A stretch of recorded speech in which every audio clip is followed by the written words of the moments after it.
नमस्कार, आप देख रहे हैं पर्वतवाणी लाइव और मैं हूं आपके साथ दीपक सिंह गोलू। भाई सच क्यों ना बोलूं, सच दिखाना ही मेरा काम है। मैं इस वक्त ऋषिकेश के चंद्रभागा पुल के पास खड़ा हूं और ये वही चंद्रभागा पुल है, ये वही स्थान है जहां कल रात को तकरीबन 9 से 9:30 बजे के बीच एक कार में जो है 4 युवक आते हैं और उन्होंने यहाँ पर सरेआम गुंडागर्दी की है। मतलब देवभूमि के द्वार पर सरेआम गुंडागर्दी हो रही है। बाहर से आकर लोग स्थानीय लोगों को हॉकी से पीट रहे हैं। आपने विजुअल में भी देखा होगा, इस समय भी आप हमारे विजुअल में देख रहे हैं कि कैसे एक युवक के ऊपर ये तमाम जितने भी लोग हैं हॉकियों से लगातार एक के बाद एक प्रहार कर रहे हैं। और बड़ी बात तो ये है, आप देखिए, इन्हें किसी भी प्रकार का कोई भय नहीं है, ना ही कानून का डर है। इस बात का डर नहीं है कि हम किसी दूसरे राज्य में आ रखे हैं। सरेआम पिस्टल से गोली चलाते हैं, हवाई फायरिंग करते हैं। गनीमत रही कि गोली किसी को लगी नहीं और बहुत बड़ा हादसा होने से बच गया। लेकिन इनके हौसले कितने बुलंद हैं। एक तरफ सरकार जो है लगातार पर्यटन को बढ़ावा दे रही है। चलिए, अच्छी बात है, पर्यटन बढ़ेगा तो क्षेत्रीय लोगों का रोजगार बढ़ेगा। लेकिन पर्यटन की आड़ में अब कहीं ना कहीं गुंडागर्दी भी हमारे देवभूमि में हो रही है और इससे हमारे उत्तराखंड की देवभूमि की छवि भी खराब हो रही है। ये लोग कौन थे ये भी हम आपको बताएंगे, क्या कारण था ये भी हम आपको बताएंगे और कल ऐसा क्यों हुआ ये भी आपको बताएंगे। कुछ प्रत्यक्षदर्शी हमारे साथ मौजूद हैं, उनसे जान लेते हैं जिन्होंने इस पूरे मामले को देखा था कि आखिर ये सब हुआ कैसे, क्यों ये युवक जो है मिलकर जो है एक व्यक्ति पर हॉकी से लगातार प्रहार कर रहे थे और क्यों इन्होंने हवा में फायरिंग की है। चलिए पूछ लेते हैं। और ऋषिकेश पीजी कॉलेज के यूआर हमारे साथ मौजूद हैं। क्या देखा आपने कल, क्या कुछ हुआ था? मैं वीडियो में देख रहा हूँ, आपकी भी फोटो है उसमें, तो क्या हुआ था थोड़ा पहले ये समझाइए। कौन थे ये युवक, गाड़ी कहाँ की थी और क्यों ये सब हुआ? मैं अभय वर्मा हूँ, पीजी कॉलेज ऋषिकेश से छात्र संघ का युवा हूँ अभी। और हम कल यहाँ से नॉर्मली गुजर रहे थे और यहाँ पर हमने देखा कि एक शख्स को मारा जा रहा है और असम की गाड़ी थी, बाहर के लोग थे कुछ, और वो जनता पूरी देख रही है।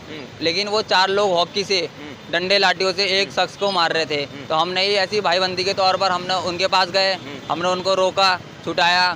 फिर एकदम से उन्होंने आपस में ही आगे बाहर कार में से निकल के एकदम से फायरिंग कर दी और यहाँ की जो जनता है वो एकदम देखती रह गई। और यहाँ की राजनीति होती है, हिंदू मुस्लिम की राजनीति होती है, लेकिन उन बचाने वालों में मेरे साथ मेरे बड़े भाई सलीम खान ही मौजूद थे, जो एक मुस्लिम होने के नाते उन्होंने हिंदू का साथ दिया है। और यहाँ के जो लोग हैं, जनता, हम उनको आवाज़ लगाते रह गए, लेकिन एक भी शख्स उनके पास नहीं आया है। अबे भाई, ये जानकारी नहीं है कि कारण क्या था, झगड़ा क्यों हुआ? कारण नहीं पता मेरे को, क्योंकि हम यहाँ पर नॉर्मली गुजर रहे थे तो हमने कि हमारे शहर का नागरिक है, उसको बाहर के लोग मार रहे हैं, तो हमने इस कारण उनका साथ दिया। फिर उसके बाद क्या हुआ? जब इन्होंने उस व्यक्ति को पीट दिया, फायरिंग कर दी, उसके बाद क्या हुआ? उसके बाद वो लोग फायरिंग करते ही साथ, अपना गुंडागर्दी दिखाते ही साथ यहाँ से चले गए और इधर की तरफ चले गए वो। और ना ही यहाँ पर एक पुलिस वाला था, ना ही यहाँ पर कोई था। वैसे आधे घंटे पहले तक यहाँ पर 4 पुलिस वाले थे, 2 ब्लैक कमांडो भी थे। उस आधे घंटे में ऐसा क्या हुआ या क्या रणनीति बनी, वो पुलिस वाले भी गोल हो गए यहाँ से।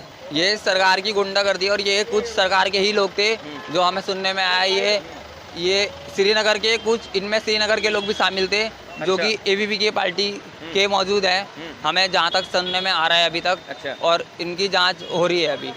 लेकिन ये गाड़ी तो आसाम नंबर गाड़ी है, तो इसमें क्षेत्रीय लोग कैसे हैं, क्या लग रहा है आपको? इसमें क्षेत्र, अभी पिछले श्रीनगर में कुछ चुनाव हुए थे तो उनमें शायद वो चुनाव प्रचार करने आए थे। अच्छा। वो लोग, इसलिए हमें पता चला है कि वो लोग श्रीनगर के साथ भी, उनके जो लोग थे छात्र संघ के, उनके साथ मौजूद थे।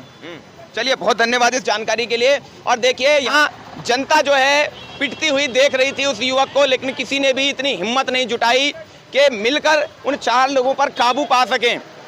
लगभग 100 से 150 के तादाद में लोग यहाँ पर मौजूद थे और मार करने वाले, मार पिटाई करने वाले केवल 4 युवक थे। लेकिन दुर्भाग्य है, यहाँ की जनता जो है मूक दर्शक बनकर देखती रही, उस युवक को छुटाया नहीं, उसके पास तक नहीं गए। जब हवाई फायरिंग हुई तो चारों दिशाओं में लोग भागने लगे, ये सोचकर के कभी हमें कोई क्षति ना हो जाए। लेकिन क्या 4 लोग जो थे वो 100-150 जनता से जीत पाते, ये बहुत बड़ा सवाल है। अगर आप पीछे कुछ 5-6 महीने की अगर घटना पकड़ते हैं सारी, तो हमें दिखता है कि भाई जब से हमारे मंत्री जी ने जो है रास्ते में रिबन काटा इसका, तब से तमाम घटनाएं ऐसी आ रही है उत्तराखंड के अंदर कि जहाँ पे जो रास्तों में झगड़े हो रहे हैं। कल की अगर हम यहाँ पे की स्थिति देखें, भाई मौके पे हम देख रहे हैं कि भाई जब गोलियाँ चल रही है या हॉकी डंडे से किसी को मारा जा रहा है हॉकी से, तो समाज जो है तितर बितर हो रहा है, या सिर्फ भीड़ का एक तमाशबीन, जैसे तमाशा होता है ना, तमाशा देखने के लिए खड़े हो गए। वैसे तो अगर आपके आगे एक गाड़ी लग जाए, अभी भी आप देख रहे होंगे तमाम गाड़ियाँ रुक के चल रही हैं, तो आदमी को जल्दबाजी है जाने की। लेकिन जब ऐसी घटना होती है आदमी खुद रुक के ऐसे खड़े होकर के जो एक टांग ऊपर करके देखेगा कि भाई क्या चल रहा है। तो हमें समझना चाहिए और प्रशासन और शासन को भी ये समझना चाहिए कि भाई कानून इतने ऐसे ना बनाएं कि भाई जिससे जो पुलिस के हाथ बंध जाएं। पुलिस के हाथ बंधे हुए इस समय, जिस कारण जो है उत्तराखंड में योगी जी ने जो है उत्तर प्रदेश से बदमाश भगाए, वो सारे उत्तराखंड में आके बसने लग गए हैं और उत्तराखंड में बदमाशी चरम पे जा रही है। यहाँ पर खाली कुछ चीज़ें हैं कि कुछ वारदातें सामने नज़र आ रही हैं, लेकिन बाकी वारदातें जो छुपी हुई है वो किसी से नहीं देखी जा रही है। अभी बहुत बड़ा सवाल ये है कि ये लोग जो है कैसे जो है बॉर्डर क्रॉस करके आते हैं। इनके पास हथियार होते हैं, इनके पास लाठी डंडे हॉकी होती है, इनके पास शराब की बोतलें होती हैं भरी हुई, तमाम नशे के पदार्थ होते हैं, उड़दंग करते हुए आते हैं। कैसे बॉर्डर पर इनकी चेकिंग नहीं होती? पुलिस की कार्यशैली पर भी सवाल उठ रहे हैं यहाँ। देखिए, मैंने पहले ही बताया आपको, पुलिस का तो इस तरह का रवैया और बाकी नेताओं के फ़ोन आ जाते हैं, बड़ी गाड़ी को, एक भी बड़ी गाड़ी को हाथ नहीं दिया जाता है। आप क्या सोचते हैं, शहर में अगर नशा आ रहा है तो कौन लेके आ रहा है? बड़ी गाड़ियाँ लेके आ रही है, लग्जरी गाड़ियाँ लेके आ रही हैं। लग्जरी गाड़ी को हाथ देने की हिम्मत जो है एक एसआई में नहीं है, एक मैं कहता हूँ थाने के जो है इंचार्ज जो थाना अध्यक्ष है उस पर नहीं है, तो कौन देखेगा? सड़क में एक सिपाही, यहाँ पर भी अगर आप कैमरा घुमा कर देखेंगे उत्तराखंड की स्थिति तो ये है, पीआरडी और होमगार्ड के जो जवान हैं उनसे जो है सारा काम ले जा रहा है और जो सिपाही है इनके पास है नहीं। सिपाहियों की इन्होंने रैंक बढ़ाई, उस रैंक को बढ़ाने के बाद जो इनके पास सिपाही नहीं बचे हैं। तो ऐसी स्थिति उत्तराखंड ऐसी स्थिति से गुजर रहा है और होमगार्डों से पूर्ति की जा रही है और अपने जो है पीआरडी के जवानों से पूर्ति की जा रही है। उनके ऊपर जो है धौंस जमाने के लिए जो एक आम आदमी, आपने पीछे देखा होगा पुलिस ने, वो भी होमगार्ड था एक भाई, उसको जो है एक महिला मारती है तपोवन में और पुलिस जो है एफआईआर लिख देती है खाली और इतिश्री हो जाती है। या इससे पहले जो है एक टैक्सी ड्राइवर को जो है कुछ लोग बहुत बुरी तरह मारते, ना टैक्सी ड्राइवर जो है रिपोर्ट लिखवाने गया, ना सामने वाली पार्टी रिपोर्ट लिखाने गई।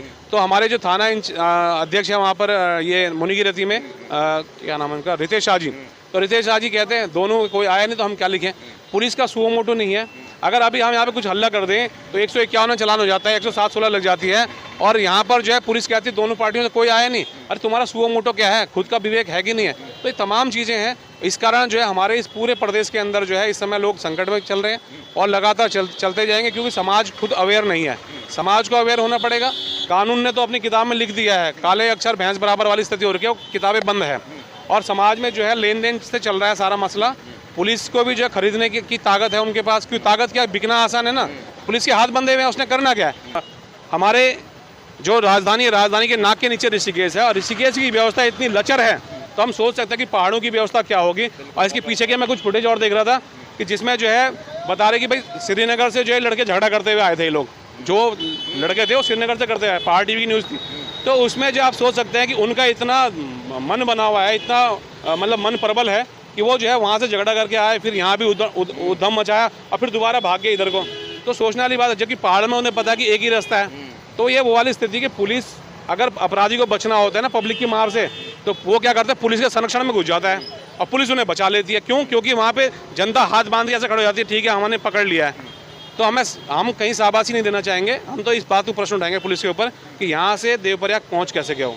फिलहाल बने रहिए, देखते रहिए पर्वतवाणी लाइव। जय हिंद, जय उत्तराखंड।